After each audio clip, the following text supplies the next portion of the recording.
L'État va donc donner un sérieux coup de pouce à la géothermie et vu les prix du fioul ces dernières années, ce système a déjà connu un essor incroyable avec une augmentation des installations de 15 à 20% par an.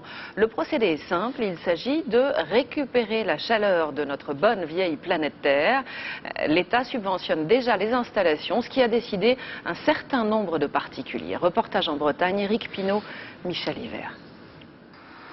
Un forage, c'est là, sous la terre, que les systèmes de chauffage par géothermie vont chercher les calories naturelles du sol. À 100 mètres de profondeur, il fait environ 14 degrés, une température constante toute l'année, quelle que soit la météo en surface. Dans ce trou, on introduit une sonde dont on voit l'extrémité ici. Voilà ce qu'on appelle la tête de sonde. Je fais descendre cette sonde au fond du trou et dans cette sonde, je fais circuler de l'eau. Et cette eau, en arrivant au fond du trou, il fait à peu près entre 12 et 14 degrés, cette eau se réchauffe et remonte chaude à la surface, ce qui permet de chauffer ma maison simplement en récupérant ces calories.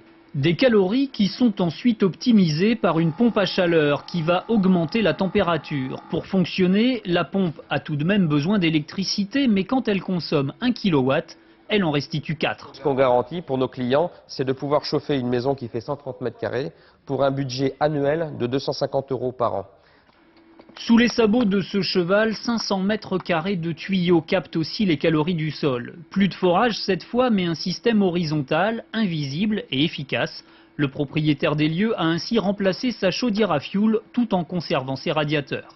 J'arrivais à 2500 € pratiquement de consommation annuelle au fioul. Aujourd'hui, je suis à peu près à 1000 €. Je vais être à 1000 € si vous voulez pour faire un chiffron. L'installation coûte en moyenne 15 000 € pour une maison de 130 mètres carrés. Un crédit d'impôt permet d'alléger la facture. Si vous payez une installation, pour simplifier, 10 000 €, vous allez avoir 4 000 € de déduction fiscale ou de crédit d'impôt. Donc c'est quand même considérable.